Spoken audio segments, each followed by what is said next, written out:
And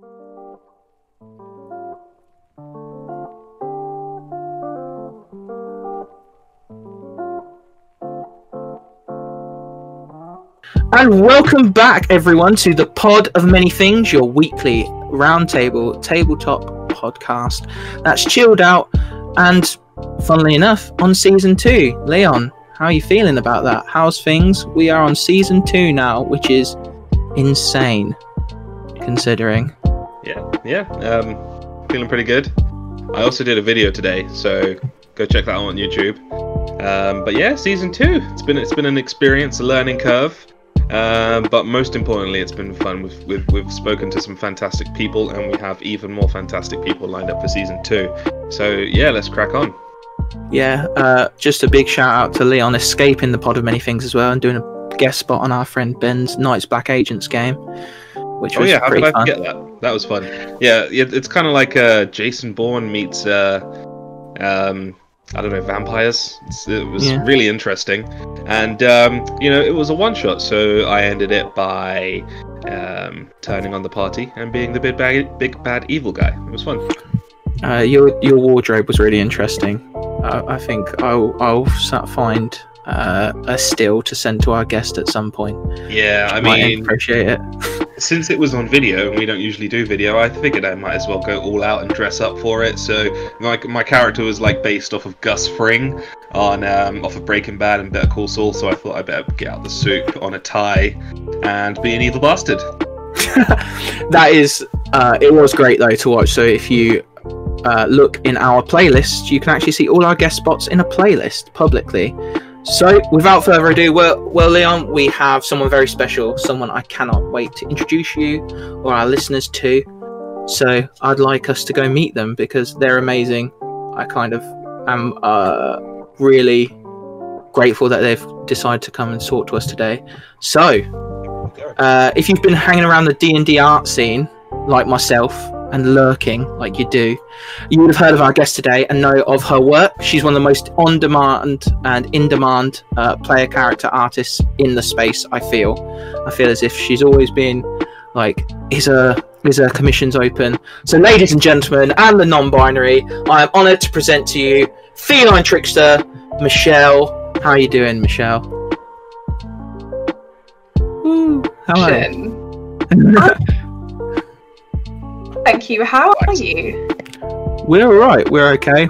I'm tired, but I'm still hyped to get to talk to you because we've spoken through DMs because I've got commissions from you and stuff like that, like some very special commissions that are dear to my heart, and we might talk about that later. But this is the first time we've ever spoke to voice. Yeah. I'm really interested in art as well because I am talentless apart from being able to speak. So nobody's talentless, nobody. So yeah, I am really excited to talk to you about art. So you're an artist, a D&D player, you stream, you go to conventions now. I once tried to find you at a convention, but I think you were next to Kit Bus, so I couldn't actually get near you. I tried to get past, and they all thought I was going there, so they walled you off. I was like, no, I don't want this.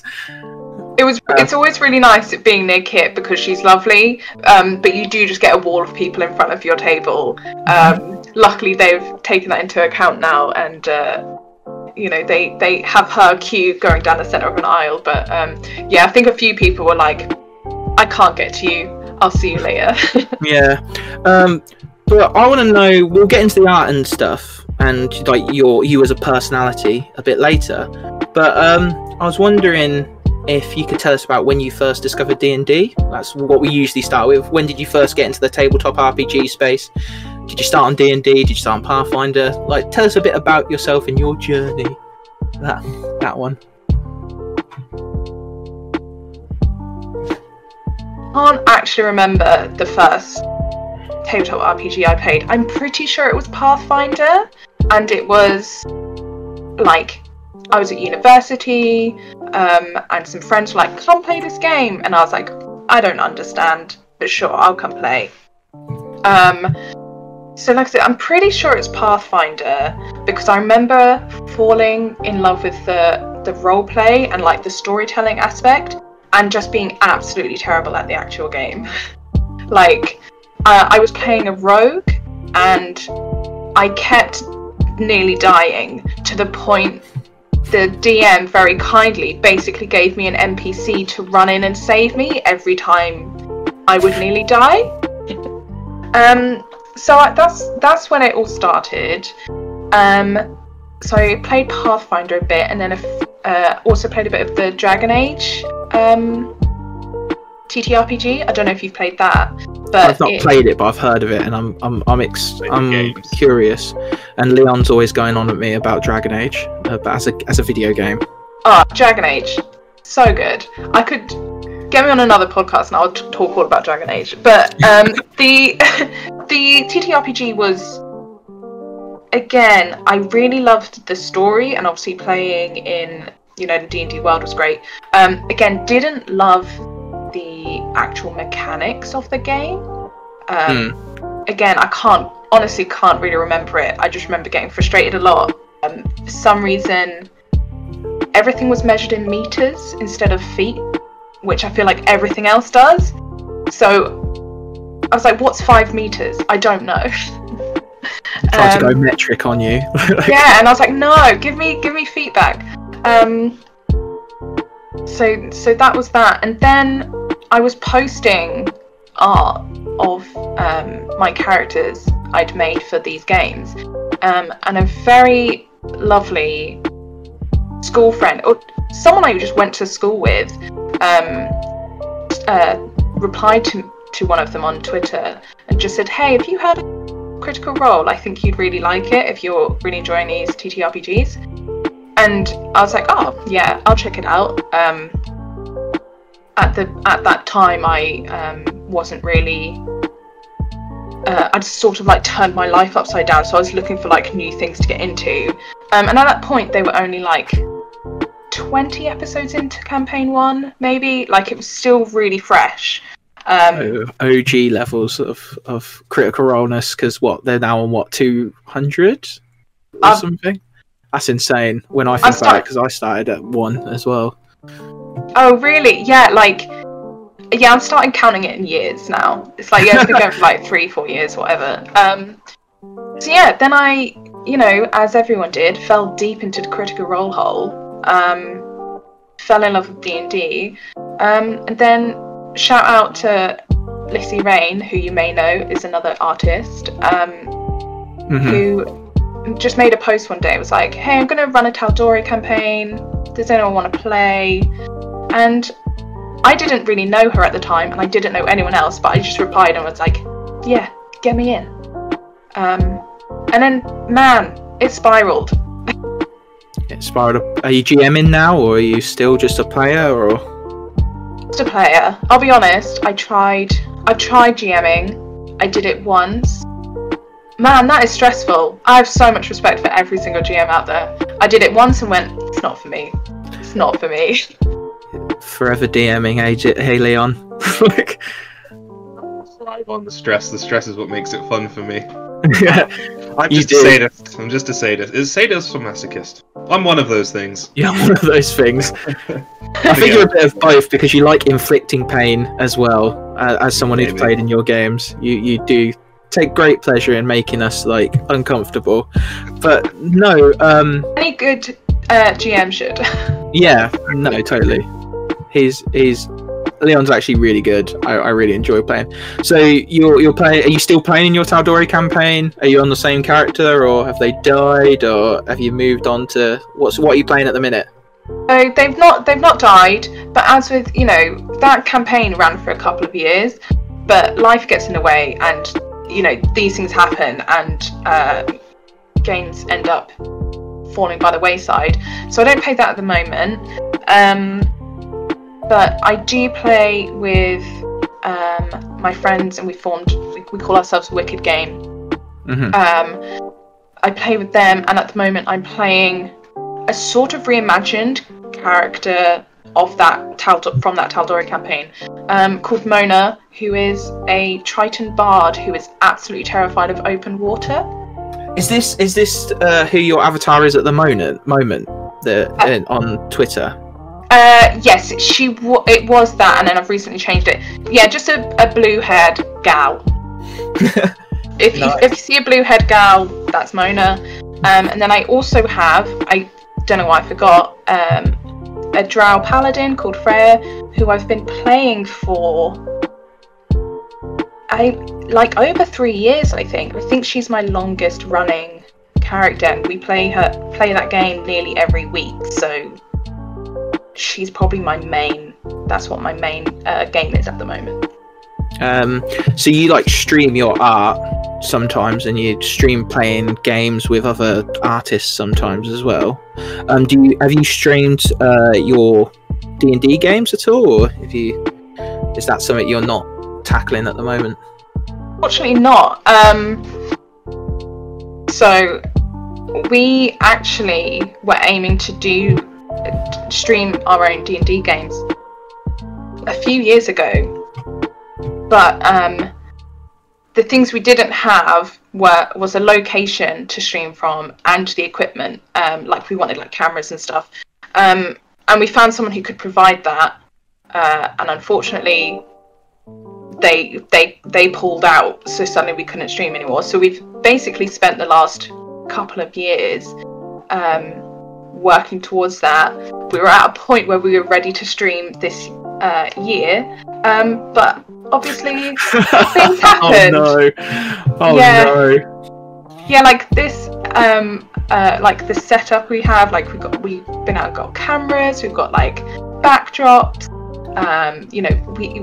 we went out and got this gorgeous table and chairs to play on, but nobody can come round to sit at that table. So we're just waiting until it's safe, and then we will hopefully stream a D&D game.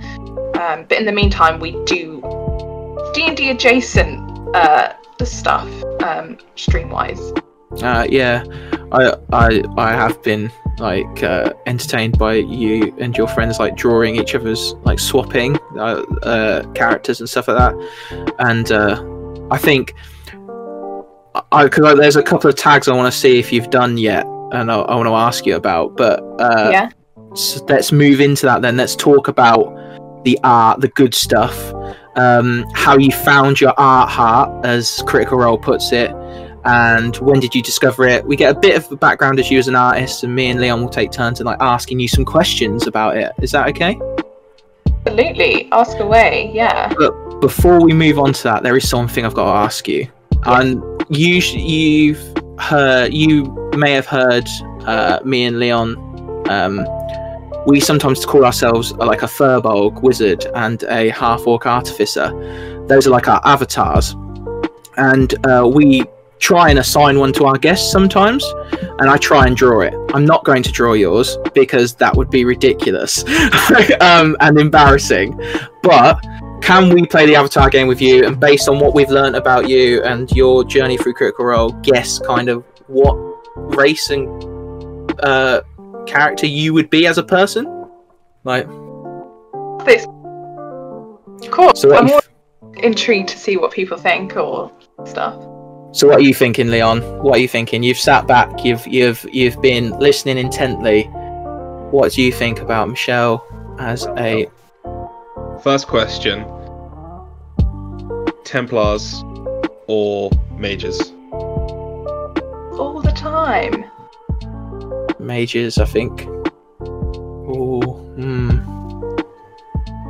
Listen, you haven't played Dragon Age, you don't know what we're talking about. I do actually know what mages and Templars are, actually. That's the one thing I know about Dragon Age. Okay. Because I went to steal it once for a campaign. Right, so, what avatar for Michelle? Okay, alright, I'm gonna go. So, you said that you've been playing your Drow Paladin for a while. You're also an artist. So, based on those two things, the fact that you've had a character for so long, I'm assuming you've got really deep into that character and what they're like, what makes them tick, things like that. I'm going to go with a bard for the class. For the race is always the hard one. I'm gonna go half elf, because half elves are the race that are good at all of the things, and you sound like a person that's good at a lot of things. Oh, So half elf bard. I'm honoured. A half elf bard, I will take any day of the week. I was literally on the same sort of wavelength as Leon, because of like your thing as a streamer and as a gamer and art. I was like, you seem to be that person who's just proficient in everything. So definitely like half elf bard. You just picked up proficiencies just because you're you, apparently. And although I do love the half elf race myself, so thank you. I imagine like kind of like almost like Jaskier level like gear. But I'm planting images in your head now, because I know what artists are like. They'll be like, I like that image, and then there'll be a sketch, and then there'll be like silly things. So I'm thinking Dandelion / Jaskier, depending on which media you consume The Witcher in. So your art heart.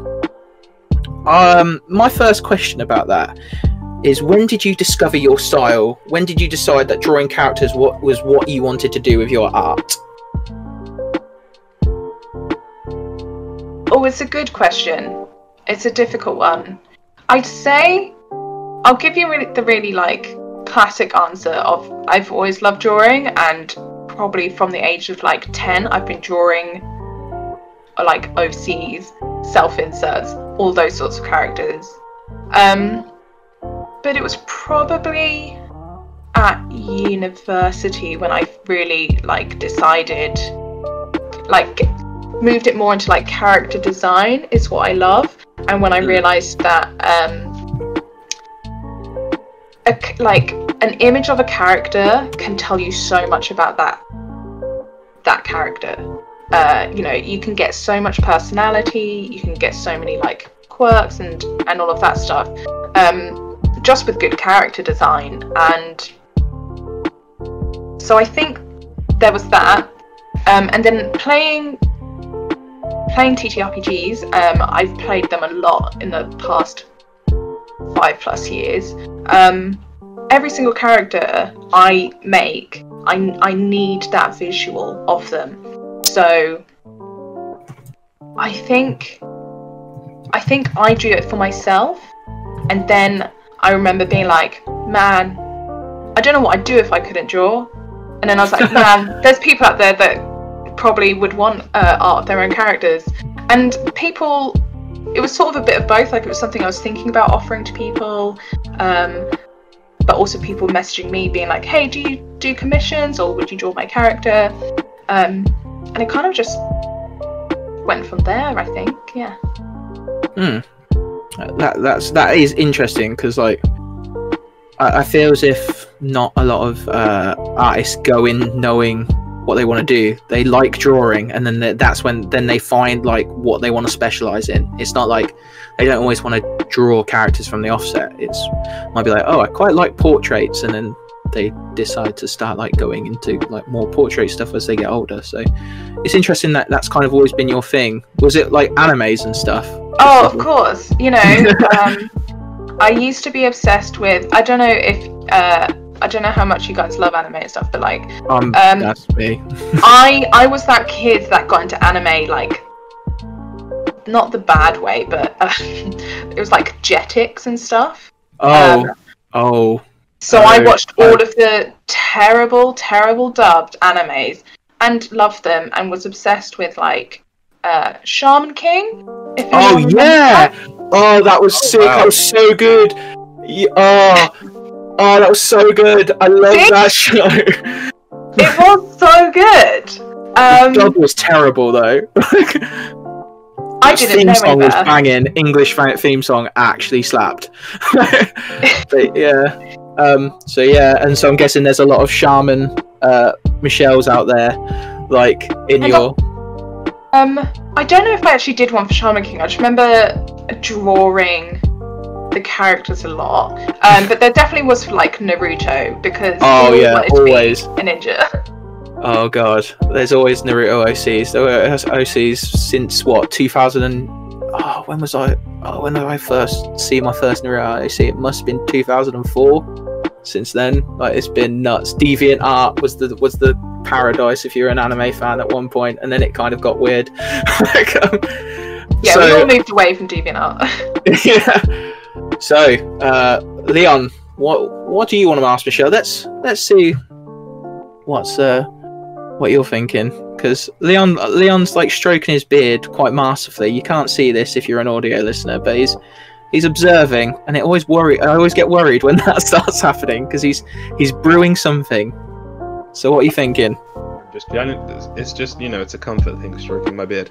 Are we going through these questions in order, or can I jump around? You can jump around. Okay. I like the look of question number 8. Actually, this one intrigues me. Why do you think people become so attached to their player characters and want art of them? Oh, I like this question. Yeah. So I think straight off the bat, it's the sort of age-old a picture paints 1,000 words thing. D&D and any TTRPG, for the most part, you're all in your imaginations together. So having a solid, this is what my character looks like. It saves you having to describe stuff, or it doesn't take you out of of the moment. Like if you're playing and your characters, you're like, my character has black hair, and then someone's like, I plait your character's hair, and then you're like, well, actually she's got really short hair. So it's like that kind of thing of, oh, I've misinterpreted it, or just, oh, I had a different image in my head of what your character looked like. So I think that's a big thing. Also, as much as we say our characters are different, let's be honest, every single character has a little bit of you in them, so you're gonna be attached to them, because no one will know your character as much as you do, right? Yeah. Me. As much as I try to make a character that's not me, they always end up just being me. Oh, absolutely, they do, and not even in a full way. Like, you'll be like, this person's completely different, and you're like, oh, but I've given them my crippling anxiety, damn it. Yeah, you always give them that one thing that you dial up to 11 about your own personality, don't you? You're like, I gave them my superior, like, the thing that I think I'm really clever, but I dialed it up to 11, and then you go, oh, no, it's just me. Oh, I've made me again. It's your boy. It's me. I'm a Triton now. So I think that's a huge thing, and I also think, it's so tasty having that visual of your character and of other people's characters as well, because it gives you that really good jumping off point for all that, like, good RP and stuff. Like we were talking about Critical Role earlier. Vex's blue feathers in her hair are such a staple to that character, I think. But they weren't something that Laura decided. That was something that came from the art. And so then later on, when Vex's, I think she takes one of them and braids it in Vex's hair. It's just little things like that. It just makes it more real and makes everyone's experience more cohesive, if that makes sense. Yeah, you have a definite reference point, don't you? So you can go, this is my character, and then they can interact with them in what you I don't want to say correct, but you know what I mean, like in the right context for who they are and stuff like that.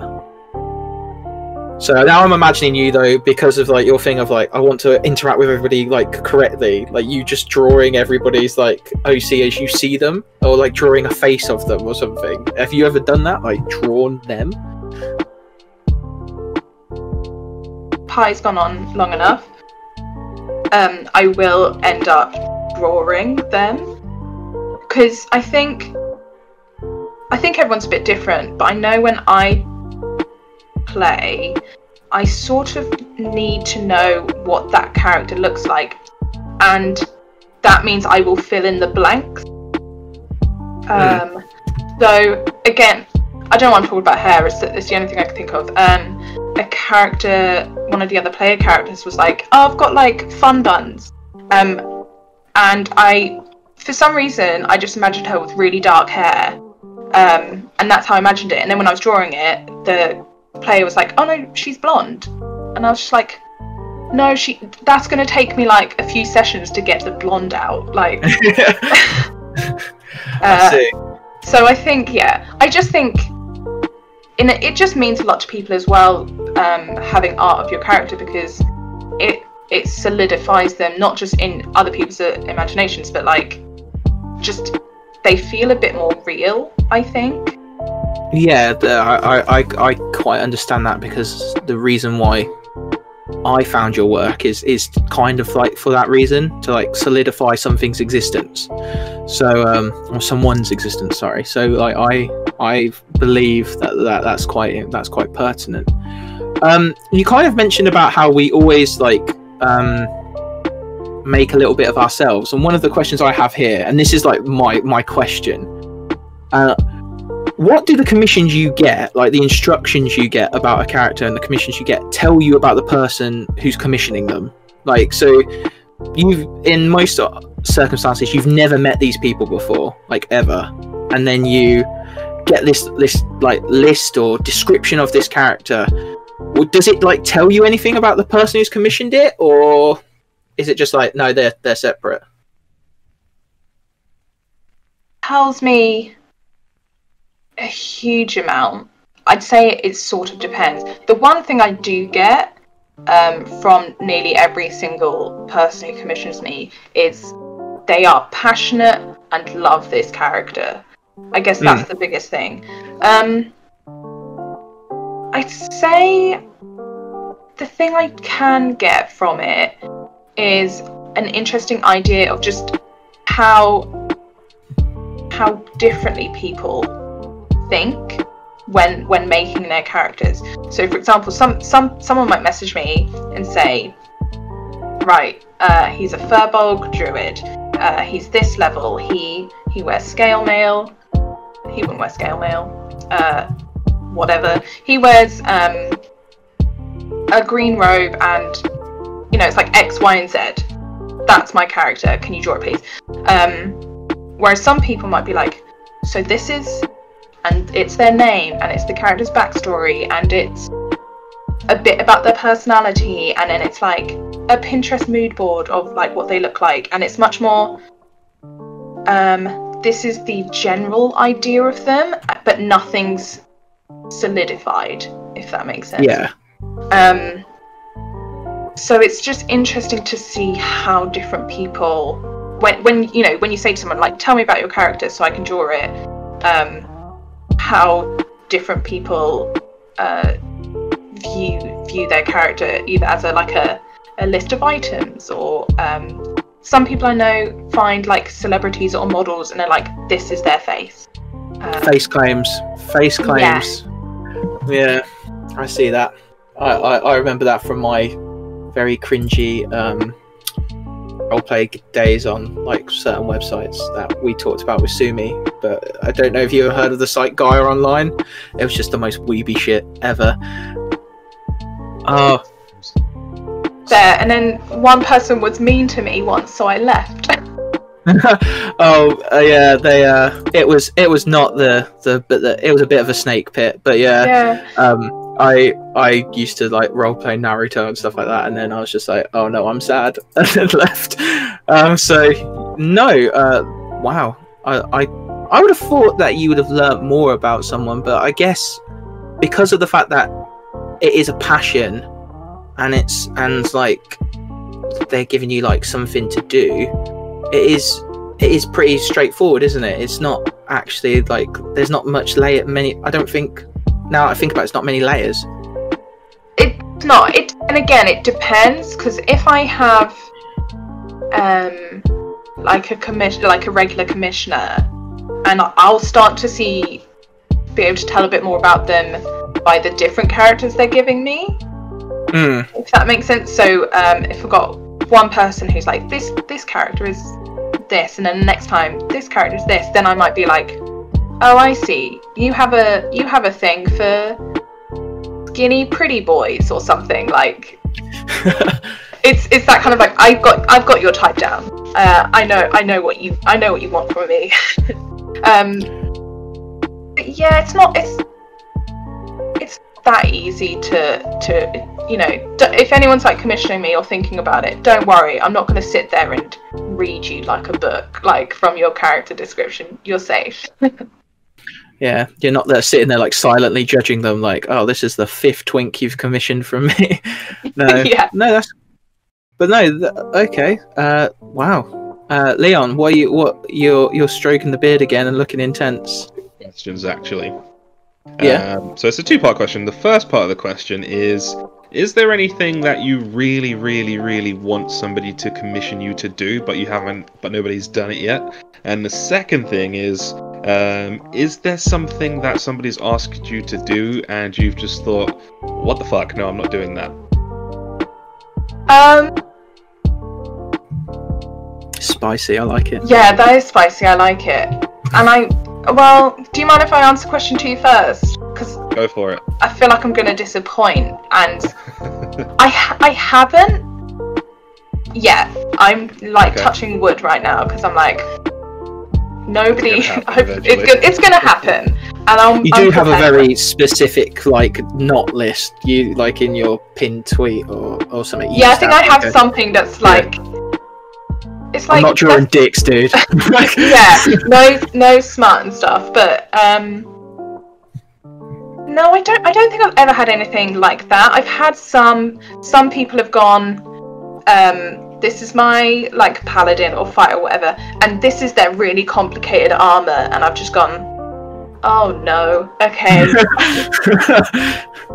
Okay, I can try that. So I don't think there's. Yeah, I'm trying to think if there's ever been anything spicy. But not really, and if it has ever been a bit spicy, it tends to be like friends and people I know, so I feel a bit more comfortable doing that stuff.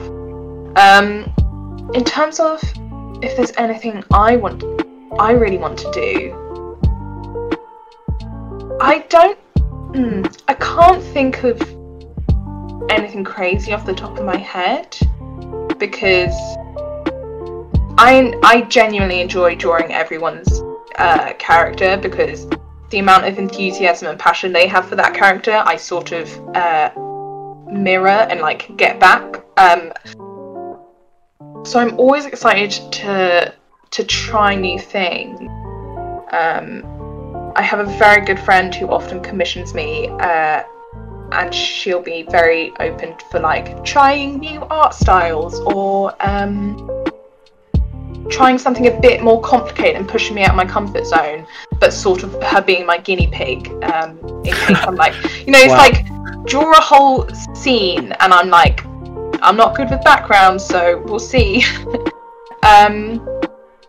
But other than that, a friend like that though, isn't it? Like someone who doesn't push you per se, but does challenge you and says, I trust you to do it, or I think you can do it. So that must be great.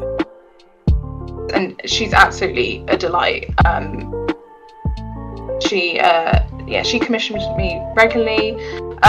In terms of a dream commission though, I think if ever anyone commissioned me to draw my own character, I think that's when I've made it. That's when I'm good. Like, I never thought it would happen, but I've seen it happen to a couple of like other artist friends. Like they've been commissioned to draw their own characters, and I'm like, how do you get that? How do you get that well known that people know your character and want it like that? Yeah. Like, so probably something like that. That's also very wholesome. Like that's like the most wholesome thing I've ever heard. I just want someone to draw the thing that I made. Like ask me to draw the thing that I made. Like, that's so cool. And like I can imagine that's like a real big honor, because like you said, that's recognition there. So, not so. I want to talk to you about like D&D art as well, from the iconic red box with that lone warrior standing, fighting that dragon by himself, to these iconic 5e images like Strahd on the throne, on the Curse of Strahd book, and like Esmeralda in that book as well is like an image, and like D&D art has always been a massive part of the allure. So what do you think about art? Do you agree that it is as important as people think it is? Because people like say that D&D art is like one of the main reasons that they get into it and stuff like that. Do you agree with that, or do you not? Like, let's talk about it. Let's talk about D&D art.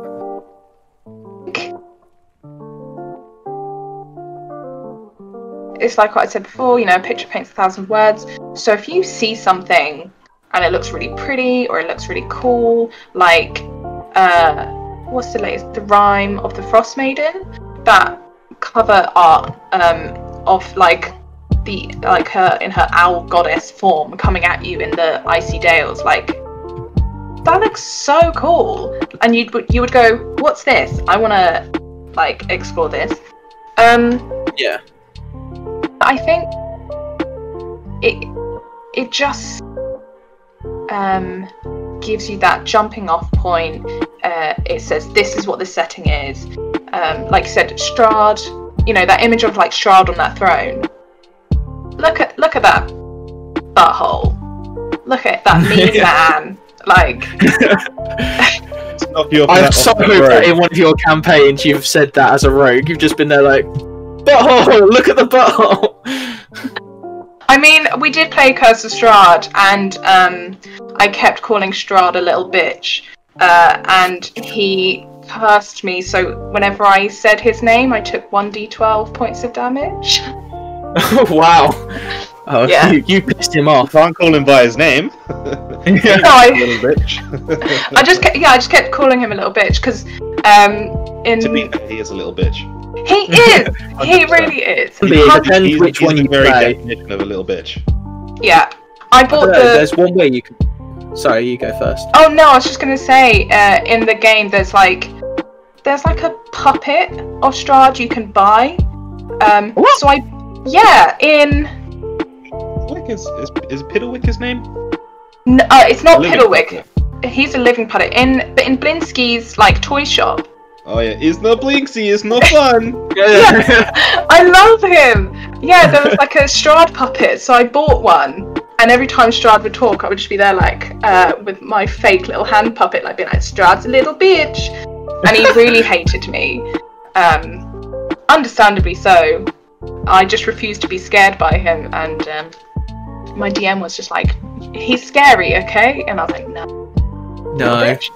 No, he's not. No.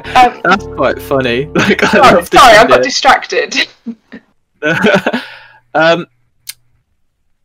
What is there? Is there like a famous bit of art or a favorite bit of art that you have from the the D&D books or D&D in general?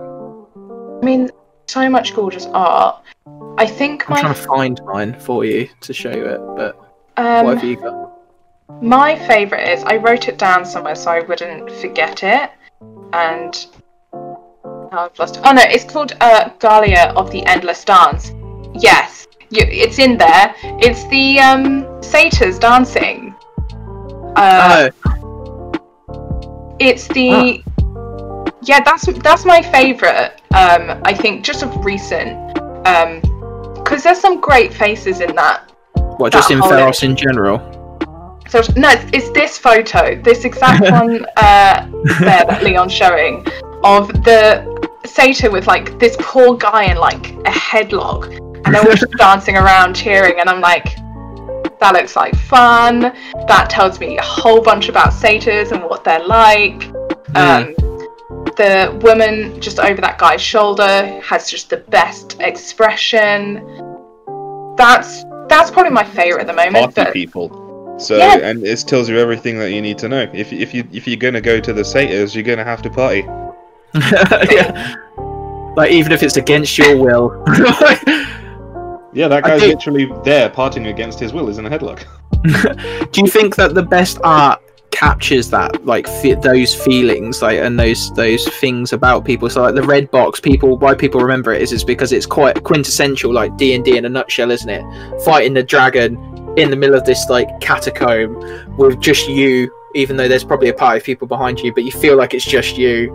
Like, do you think that's what makes art like the powerfulest, or do you think it's the aesthetic?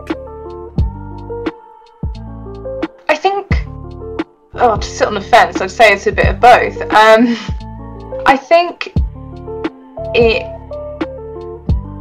evokes that feeling, and it's almost like a goal. You know, you standing alone fighting a dragon, you kind of go, yeah, I want my character to do that. That'd be really cool. There's another piece of art that is left my head, but it's like a rogue climbing up to get to like a treasure chest full of gold, and there's just like hundreds of skeletons all around him. And it's that, you want to be a rogue? This is what being a rogue is. You sneak in, trying to get the treasure. All your party's probably dead because they're not in this picture. Yeah, I just think it tells you a lot about what to expect from the setting, and gives you like goals of like, oh, I could be doing this, and just gets you excited about whatever the setting is, I think. No, yeah, I get that, and I'm a sucker for the monsters. I've just posted one in the green room, but one of my favourite monsters I think I've ever seen, it's in Mordenkainen's Tome of Foes. It's called the Elder Oblex, or Obelix. No, it's Oblex. Yeah. So there's one image. There's the image that I posted, which is like my favourite, and then there's one for the adult Obelix, which is like this woman in a dress. It's just in like black and white in like a sketch style. She almost looks like ephemeral and ghostly.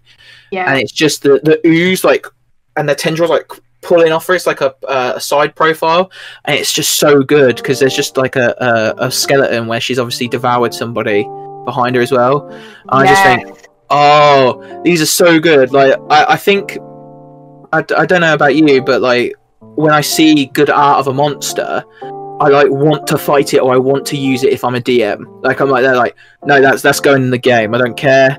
Oh, it's a challenge rating 20. Oh well, live and let live, I guess. Yeah, that Obelix. Yeah, Oblex. I think I've put an I in it, but I think it's just an Oblex. Yeah, it's so cool looking, and when the art is so good, as you know, it always is. Wizards always seem to find the most incredible artists. It gives you that feeling of like, I bet it feels like jelly, or like, you can get so much from it. So when you're rolling for initiative or whatever, and you're about to go into battle, you can see it in your head, and you're like, oh, make sure I don't get touched by that weird red ooze. Even if you don't know what it is, you're like, that looks like it's bad, so I'm not going to touch the red ooze. Yeah, definitely. Have you watched the Eye of the Beholder documentary on Amazon Prime? It's literally a documentary about the art of D&D. I'm not. I only recently learned about it, and it's on my list of things to watch. I got halfway through and was like blown away, because it goes like from the beginning, like when they were just like black and white, like almost sheets of paper, like, just for the player's handbook and everything, to now, and like seeing like some of our favourite monsters evolve as well is just insane. So that's really cool. It's really cool. I think I found a trailer of it, and I was like, I'll find time to watch the trailer. And the art's just, it's one thing I think I love about the art is the art has grown with the community. Because if I'm honest, I don't love a lot of the earlier art of D&D. It's nowhere near as good as it's kind of like looking at bad TV, isn't it? Like 90s television. oh, it's a bit jarring, isn't it? Because it's not in the same like definition. Yeah, but I think that's what it is. I think that's all it is. You know, it's still obviously it's still great. But it's just when I think of that, I think of dudes in chainmail and dragons, and that's about it. Whereas now we've got all these like cool monsters to fight, all these terrifying things from the Shadowfell, like those sad boys that I can't remember the name of, but they've got like sad boys. I know. The thing is, you've literally said sad boy, and I know exactly what you mean. Like I them in my head, and I'm like, what are they called? What about you, Leon? What's your favourite monster, or like your favourite bit of art that you've seen recently? Favorite bit of art? I don't know. Pretty much everything in Theros. So. You know I love Theros. I know you love Theros. I'm giving you an excuse to talk about it. I know it's a Magic the Gathering thing, but I've never been a Magic the Gathering player, and I've never known anything about it until this book came out. But the artwork in this book I really like is the artwork of the Nyxborn. Let me just find you a picture. Admittedly, Magic cards have always got like some of the art on Magic cards is like insanely good, so good. That's one of the reasons I got into playing it when I was a kid, was because I was like, oh, these look pretty, and then like I realized that there was a story behind every picture. I was like, oh my, this is great. Like so Innistrad is still the favorite thing ever. All the creatures from Nyx, they're kind of like, can you see that? Yeah. Where they're not being touched by light, they have like you can like see into the galaxy. It's really awesome. On the front of the cover, you can see the Hydra. All that blue stuff. It's not the color of the Hydra. It's because they're Nyxborn, and you can like see the galaxy when there's no direct light hitting them. That's just awesome. That's a really cool thing actually, because I'm still reading through my. Got to that part yet, but that's a really cool gimmick. So like, interesting. you can literally look at the galaxy on this monster. So yeah, Leon's holding up the Theros that he keeps. But I've just noticed you've just pulled that out twice. Yeah, it's just there. Has to be done. Yeah, like I've noticed that Leon's just there. Like Theros is always by my side. It never leaves me. Yeah, Theros. I haven't. Unfortunately, I haven't got the Theros book yet. Because we use D&D Beyond, so we don't always get the books now. But man, I think I need to get it just for that artwork. Admittedly, that is one thing that's sad about D&D Beyond. Whilst it's a really convenient, you're not cluttering up shelves full of D&D books. Like the art is like scaled down. Like you don't have you can like have the book like as an e-reader, but it's kind of cumbersome. So you're like they're like, I need the books. I buy the books and the thing. My wife's like furious at me because of it, but you know, like they're wins full of some, you pretty lose some. pictures. Yeah, but they're pretty. They look nice on the shelf. Addison, they're not even on the shelf. Oh, yeah, they're not. They're by my feet, so I can get to them when we play. I'm sorry. I need them. Yeah. I need them. They need to be close by.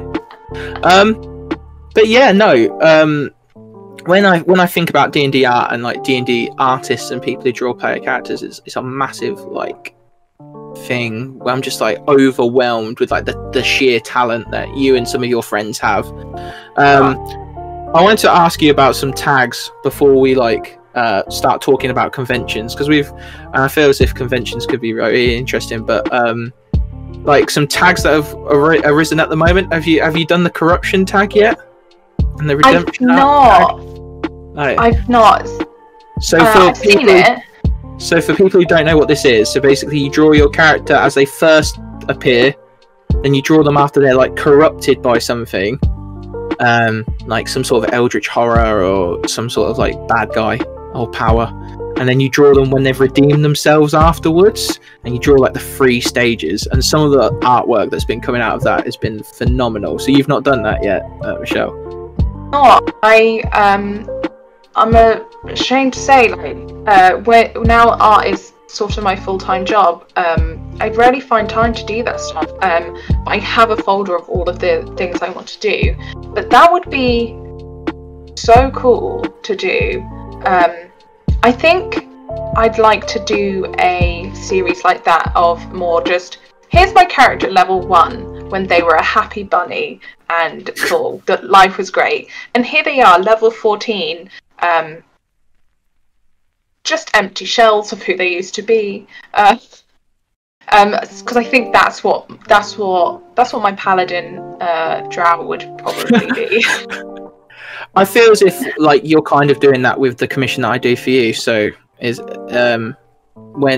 for those people who don't know, the reason I know Trick and of her work is because when a couple of years ago now, my wife got pregnant and I was really excited. I was playing in a D&D game. I was playing my favourite character, Found at the Gate, the Firbolg Monk. I was like, he's my favourite class, he's my favourite race, he's my favourite subclass, and my wife's pregnant, so I was like, the favourite thing in my life right now is my son.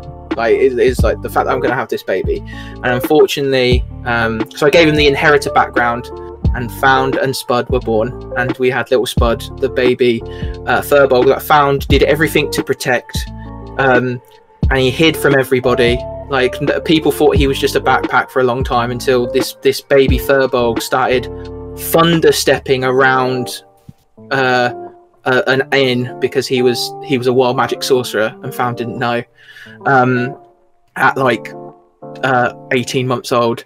So, but unfortunately my son was stillborn, and I went to Michelle, Feline Trickster, when I wanted that character like immortalized. So when she said about immortalizing things, like it hit home, because that's literally why I have Found and Spud done, to remind me of my son. And every like milestone in his life, I get a new one done. So we had him as when he was first born, and we've just done him as a toddler, and I think the next one will be probably when he's about 5, when he'd go to school. But I think like watching your style evolve as they grow up and stuff as well is amazing. And you just added my wife's character, my wife's Firbolg character, Mother. I did. I have to say, like drawing these commissions is always an absolute honour. And when you told me about that, because obviously you just commissioned me, you didn't tell me any of the backstory to it. You just said these are my characters, and it wasn't until after I'd done it, and I was walking home with my partner, and I just started crying, because it just meant so much to me that I could, something that I didn't really think much about could really mean so much to someone else. So it was very wholesome, and I was very honoured to draw it. And I love drawing their little updates and hearing about how they're doing, and you know what's happening now. Yeah, they're that's the reason why we tried to find you, because my wife actually wanted to thank you for the first one you did. And that's, I think, when we can, my wife would still love to do that. So my wife does thank you from the bottom of her heart about that, and they are wonderful. So I will say, if you've got something important that you want, like a character you want that's important to you or something like that, please, you know that you're in good hands if you commission Michelle, because it is amazing. So, speaking of conventions, my wife coming to meet you at some point. What is convention life like? Because I just imagine it being like a whirlwind of activity, like an absolute whirlwind of activity for like 2 weeks in the lead up, then 4 days of chaos, and then just like kind of sitting down on your sofa when you get home, like, what the fuck just happened? Like, what? Because I did 1 day of the MCM at Birmingham, and I was like, I was tuckered out. I was in bed by 8:30 when I got home. Like, I was straight in bed. What is convention life like, and like, how does Artist Alley work? That seems insane. And yeah, tell us about it. For me, it's like 2 months leading up to it. It's just me panicking, going, oh, what am I doing? What am I selling? What have I got? What do I need to draw? So yeah, definitely the time before that for nearly every artist is very stressful. We just want to make sure we've got stuff ready to sell and ready to go. As for the actual weekend, it's a lot of work, but it's so much fun. Yeah. So to give I'll give it like a little rundown of what an MCM London weekend is like for me. Oh, please do, because I can imagine this is lit as fuck. Like, I mean, you say lit, it's just a lot of caffeine and stress. So like Thursday's obviously travelling, so we've got to travel to London, and then Thursday evening is spent setting up. So you have to go in and get your wristbands and like, you know, all of that stuff you would normally do at convention. And then it's right, I've got like 3 hours to set up, and it takes a lot longer than you always think, because not only are you trying to set up, but you're seeing all of these people you haven't seen in 6 months. So you're like running around saying hi to people and then being like, wait, I need to make sure I've got a tablecloth on and all of that stuff. So set up Thursday night, usually pretty fun and chill. It's nice catching up with everyone. And then Friday starts, and it's like, I think 10 a.m. start. So me and Georgia, also known as Top Banana Jam, who I nearly always table with, like to get there a little bit early. And then it's 10 a.m. to 7 p.m. I think, more or less. So it's a full day. We don't really take breaks, apart from, you know, like run into the loo or like just walking to the bin to stretch our legs. And then Friday evening tends to be when you've made arrangements to like hang out with people. So then it's like a quick dinner, hanging out with people, and then you start the day again on a Saturday. But it's even longer this time. It's like 9 a.m. till 7 p.m. and that's when it wipes you out, because you're just talking to people constantly, which I absolutely love and adore. It's so nice to have people come by the table. Honestly, even if people don't buy anything and we're just chatting D&D, I've done that so many times. Like, I'm not a good saleswoman at all. You're just there like, I appreciate the conversation rather than yeah, and someone would be like, you had someone trying to buy something but you were busy talking about D&D, and I'm like, oh well. So then Saturday's a really long day, but obviously usually the busiest. I used to anyway try to go to the Critical Role meetups on a Saturday afternoon, which would be insane. I cosplayed as Caleb at MCM when I went, and so I had to go to the cosplay meet, and that was mental, because like basically the whole of MCM London, was it London or was it Birmingham we went to? I think it was London, actually, now I think about it, because it's my wife's hometown, and she was like amazed, because basically all these nerds were like, who are all these people dressed as blue people and like and grubby men with cats? Like, it's like they were actually unsure about what the hell was happening. Like, so yeah, when Critical Role descended, they descended. Oh, absolutely, as I want to do. The very first time I tabled, I cosplayed as Vex, and nobody knew who I was, but one person just came running over and was like, are you Vex from Critical Role? And I was like, oh my god, I didn't know there'd be Critical Role people here. So it's so nice to see how it's grown. But yeah, so Saturdays are just hella busy, and then you go into Sunday and you're sort of dying, because in between being at the convention and hanging out with people, very often I've taken on commissions to do throughout the day, so I'm sat in the hotel room each evening drawing them up and getting them finished. And then Sundays, it's very. Do you turn them around for the next day? Like, is that what you're attempting to do, or is that what you do? That seems insane. I do traditional, or I used to take on traditional sketches. You know, people could come like first thing, and then I would draw them throughout the day. But as things have got like a little busier, I'm chatting more to people, so I'm not finding time to do it in the day. And because lots of people go to those conventions and they go for like the full days, full 3 or 2 days. So they'll be like, just give it to me on a Sunday. So all of them get pushed back to the Sunday, and then it's suddenly 9 p.m. on a Saturday night, and I go, I have 10 commissions to do. Oh shit! That sounds grim. But like your work speaks for itself, and like the fact that you're so sought after.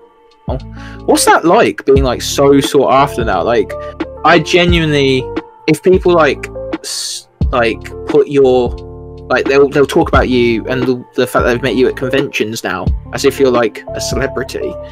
Like, how does that make you feel? Seems absolutely wild to me. Like, I don't know if I consider myself sought after, but it's an honor that, you know, people think of me that way. Yeah, I think ultimately it's an honor. I love it if someone new's coming to commission me, someone who's never met me before or anything. There's always a bit of pressure there, because I'm always like, oh, I've got to prove myself to them. I've got to prove myself, and I hope they like what I do. But when I get people coming back, I think that's a bit overwhelming if I think about it too much. Like, yeah. You know, it's like, oh, you like my work enough that you want more? Wow, okay, thank you.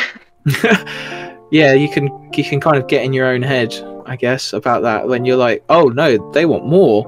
I thought this was it, and oh no, like, I can, because I'm a writer. If I had a talent, I'd be a writer, and like when I did do a little bit of editing work for like people, I was always like, oh no, like they want me to edit this and like proofread it and like give them hints, and then when they come back, and this was while I was at uni, they were like, oh, can you do it for me again? I was like, hang on, what? like, so I can imagine but with yours it must be so much more, because it's like visual, it's like something that you spend hours doing, like, whereas I'm just there like do spelling mistake, this would be better here, like. It's just, you know, everyone has a little self-doubt and stuff about themselves. I think that's sort of normal. But yeah, I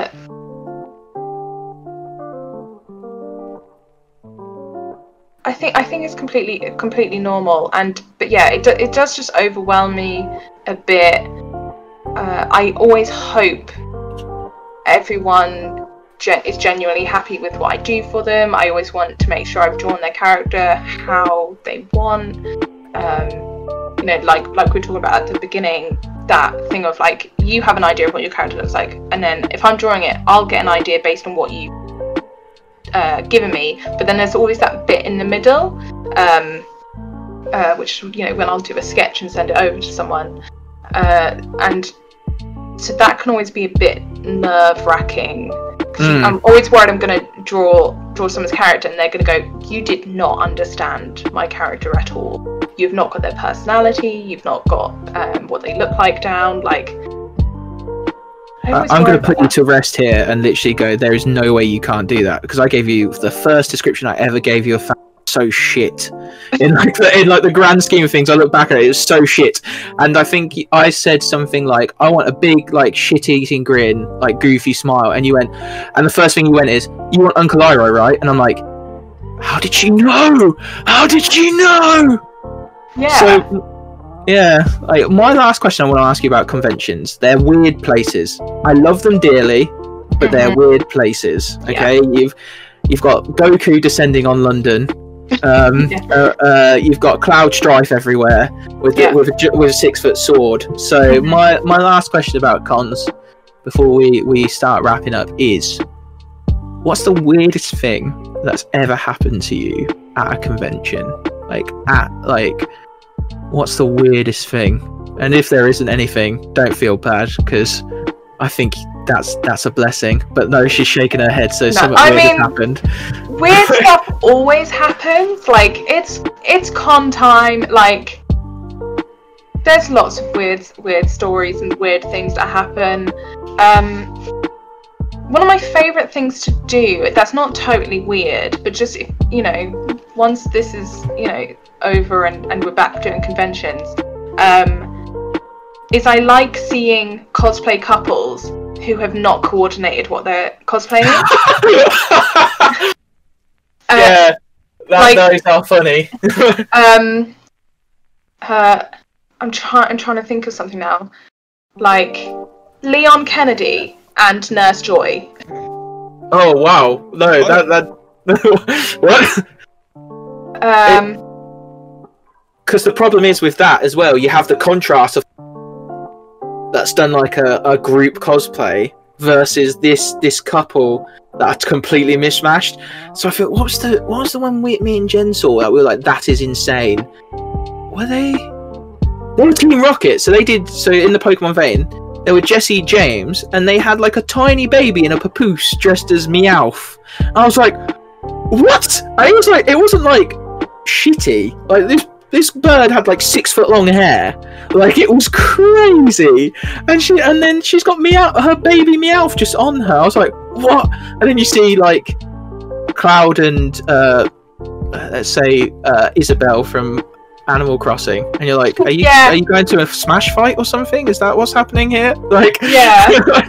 I always think it's very cute and endearing that they've both gone, I'm going to be this and I'm going to be that. So that's kind of a weird thing I enjoy. Now I don't have. It's not necessarily weird, but it is a bit. So I'm from Norfolk, so we have a local Norwich convention, and I went to one a few years ago now. It was really small, and it was like just in this big like warehouse, and there was a guy walking around dressed as Deadpool but with a tuba.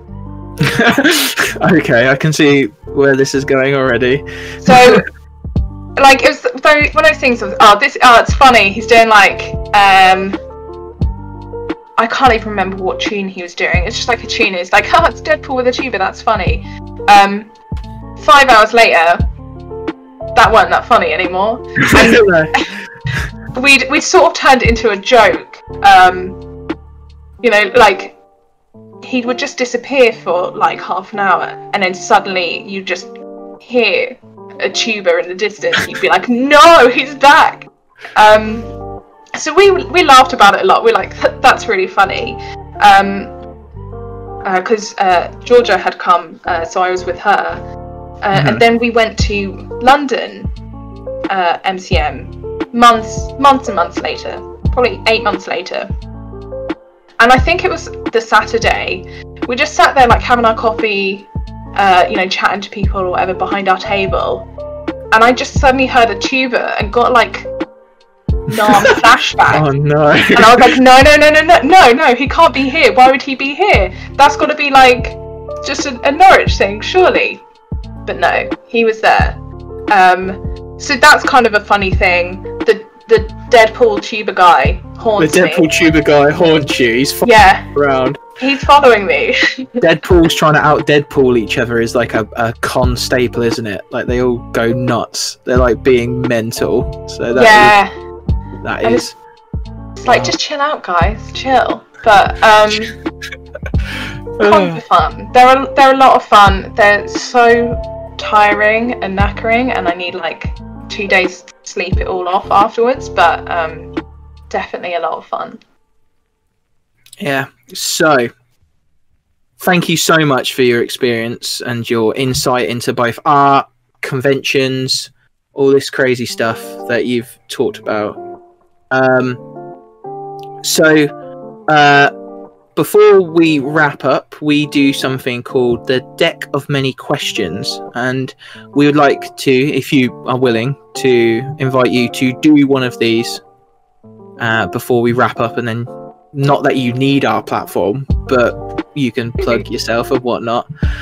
So, would you like to take part in the deck of many questions, Michelle? I don't know what it is, but sure.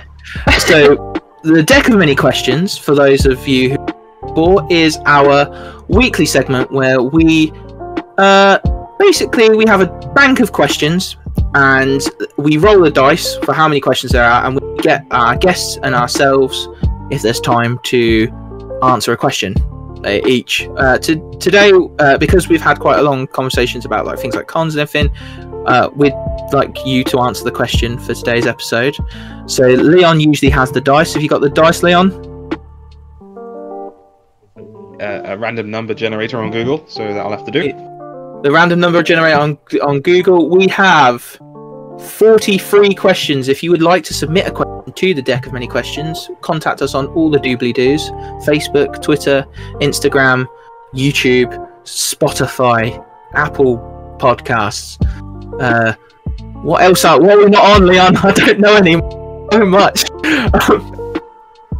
It'll all be in the description.